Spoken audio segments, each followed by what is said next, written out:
It is Tuesday, February 6th, and the Splash Zone is back in your life. I am Matt Modi with my 3 favorite NBA player props for tonight. I'm probably going to have 3 plays for the foreseeable future just because of injury news and the trade deadline and stuff. It's sometimes tough to find a 4th pick. So I'd rather just stick with plays that I'm really confident in, like the 3 that I have for tonight's NBA betting slate. Now, before I can give you today's picks, I got to do a recap from yesterday. And unfortunately, finally, our hot streak came to an end yesterday. It was bound to happen. Unfortunately, it did come to fruition yesterday. We were on a 4-game win streak heading into yesterday, a 10-3 run heading into yesterday. But of my 3 plays, I only got 1 of those 3 to cash. Luckily, I did get the juiciest play to cash in terms of odds, the biggest long shot in terms of odds to cash. So we only ended the day down 0.62 units, which isn't terrible. That was the D'Angelo Russell play. I got his point total to cash. He blew up. We also got his ladder play to cash as well for 25 plus. So if you tailed that, you actually ended the day in the green yesterday like I did. I'm not going to officially track that because I only officially track the plays that I give out. I don't track any ladder plays, but if you did tail the ladder play, you still ended up in the green yesterday. And then I lost Steph Curry over 4.5 made threes. He had exactly 4. And then I lost Sabonis under 7.5 assists. I was really, really close to hitting that one. He had 8 assists in the first quarter. Just kidding. So at least we didn't have to even sweat that one out. Literally had 8 assists in the first quarter. So yesterday, again, 1 and 2 down 0.62 units, but you were up about 0.4 units if you listened to my advice about the DLo Ladder play. On the entire season, that brings our profit up to 49.82 units of profit with an ROI of 28.31%.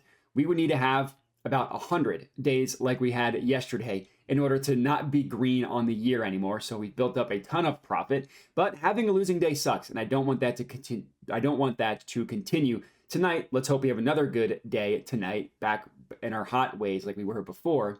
Would appreciate it if you could subscribe to my YouTube channel if you are not already. When we go on the next heater, you're going to want to be along for the ride. And then for this video, if you could comment, all that stuff helps me out a ton. And that's all we got. Enough jibber jabber. Let's get into today's picks. Let's get wet. The first play we're talking about, this is in the Magic versus Heat game. And we're taking Paolo Banchero under 22.5 points. This is at -117 odds per BetRivers. So I know I just went with Banchero on Sunday. I had his over, and that did not come through for us as he went under. So today, I am betting the opposite of that. I am fading him, and here's hoping we don't get double screwed by Banchero in a 48-hour span. On Sunday, we took his over against the Pistons because that was an amazing matchup against a horrible Pistons defense. He only scored 20 points in that game. That's not why we're fading him today, not because he only had one bad game 1 game ago. The reason why we are fading him today is because now he has the polar opposite, and he has an extremely tough matchup against the Miami Heat. And despite the fact that Banchero missed this on Sunday, this is still somewhat of a fade of recent results, which if you've been following me along my YouTube channel, know that's something that I love to do. As Banchero went over this number in 5 straight games prior to that game on Sunday against the Pistons. And as I mentioned, the Heat are just such a tough matchup for someone like Banchero, who doesn't like to shoot from outside, who likes to do most of his damage on the inside. That's where the Heat defense is at their strongest, in the interior. Their perimeter, they can be had. So if Banchero does hit this over, my guess is it would come from 3-point land.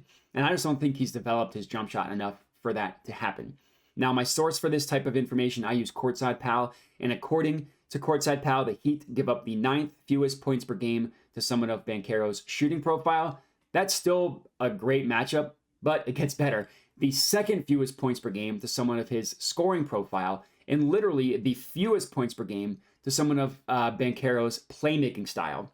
So 9th to shooting, 2nd lowest to scoring, and then the lowest to playmaking. All 3 measure different stats.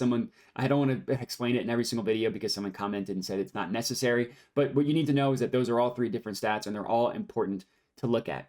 Really, no matter how you slice it, it's a tough matchup for Banchero, and it makes sense, right? Like if you look at his history against the Heat, this year he's played the Heat 3 times. He has gone over only once in those 3 games, under in the other 2. He had 10, 25, and 20 points in those 3 games.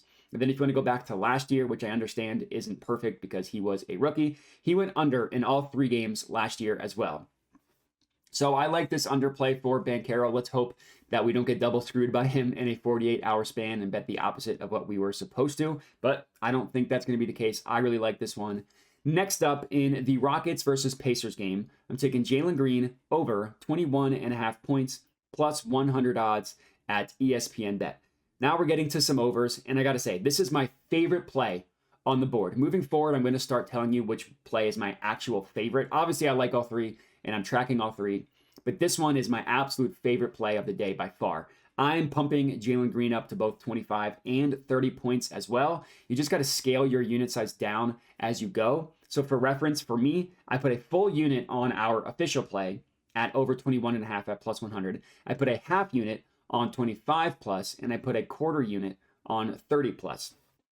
Now, I don't track the ladder plays, win or lose. Yesterday, it did win. I only track the official play that I give out that you see on the screen here with the graphic, but I do like to tell people when I ladder plays as well. But regardless, this is an absolute smash play for Jaylen Green, in my opinion.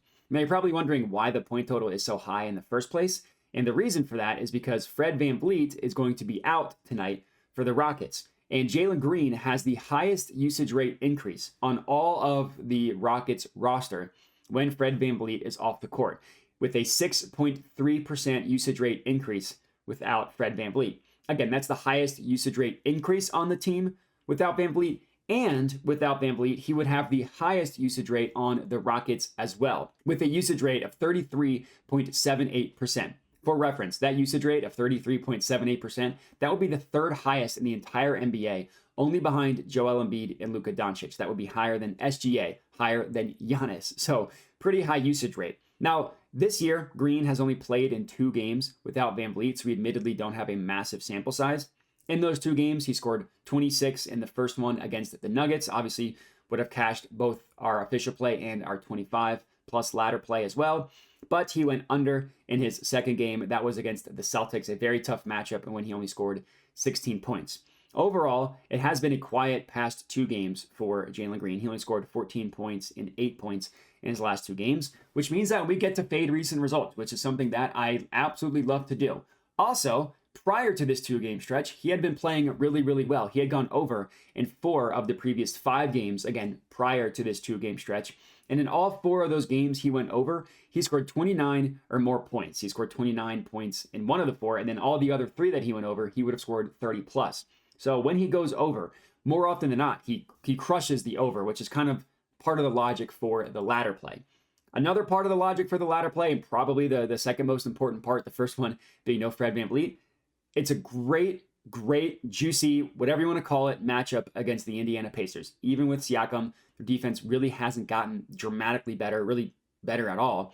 And according to Courtside Pal, the Pacers give up the 2nd most points per game to someone of Jaylen Green's shooting profile, the most points per game to someone of both his scoring and his playmaking style. So the 2nd most to shooting and the most to both scoring and playmaking. Incredible matchup for Jaylen Green. And to even further demonstrate the point of the fact that their defense really hasn't gotten that much better with Siakam, 7 of the last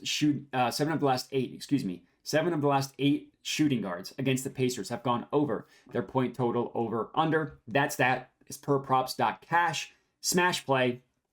Next up, 3rd and final pick of the evening. Devin Booker, 30 plus points, plus 115 odds at ESPN Bet. As always, I love saving our last play of the day to have our most long shot, our spiciest odds of the day as well. And I think this is another smash spot. Similar to Jaylen Green, I think this is a smash spot for Devin Booker against the Bucks. For the 3rd time, so on all 3 of our picks, we get to fade recent results. I love when the board matches up that way. It doesn't always be the case sometimes. Like yesterday with Steph Curry, we backed someone that was on fire. That didn't come through for us, but that happens. But generally, I do like to bet the opposite of whatever's happened recently. And Devin Booker has gone under this number in 4 straight games. Now, if you look at the larger sample size and you look at the past 10 games, he was on the heater of all heaters heading into that 4-game stretch in which he has now gone under in 4 straight. Prior to these 4 games, he had scored 40 plus points in 3 straight games and in 4 of 6 games as well. Twice in that span, he scored 50 or more points. Once in that span, he scored 60 or more points. So yeah, eventually that star was going to fade. And after 4 games, it kind of feels like the perfect opportunity for things to start swinging back the other way for Devin Booker and for him to go on another heater. As I mentioned, this is another great matchup against the Milwaukee Bucks. They've been terrible at guarding lead guards all year. They're a defense that we've targeted point guards and lead guards against all year, and it's most consistently come through for us. More often than not, I should say, it comes through for us. Technically, if you look at props.cash, they list Booker as a shooting guard. He really runs the point guard more than anything for the Suns, so that's kind of why I'm looking at point guard stats. And the Bucks give up the 4th most points per game to point guards in the entire NBA. That's on the entire season. And then if you isolate to the past 2 weeks, they're giving up, in the past 2 weeks, I should say, they've given up the 3rd most points per game to point guards. And then if you want to look at courtside PAL, which doesn't look at positions, but instead looks at how they score, the Bucks give up the 4th most points per game to someone of Booker's shooting profile and the 2nd most points per game to someone of Booker's scoring profile. Now, if you look at playmaking, it's more middle of the pack than anything, but I still like the shooting and the scoring splits as well. So still a great matchup overall. Love Devin Booker to come through for us, scoring 30 or more points. And that's all we got. 3 bangers for you guys to lock in. Appreciate everybody for sticking with me. Make sure to like the video, comment, subscribe, all that good stuff. And the last thing I'll say, and I'll keep this brief, is I do have a Dub Club. Every play that I give out on YouTube for free, I also give out on Dub Club for only $5 a month. The logic being, if you don't want to watch the YouTube videos, but you still like my picks, you could just spend $5 a month and just have them texted to you immediately. That was kind of the impetus for why I made the Dub Club in general, was people either didn't have time to immediately watch the YouTube video, but they wanted to lock in the plays before the odds changed. So I'm not sitting here trying to sell you a VIP picks package or anything like that. Everything you get on the Dub Club, you will also get for free on YouTube. So however you want them for free, $5 a month if you want them texted to you immediately, totally fine by me. Regardless, appreciate everybody for watching and have a good one.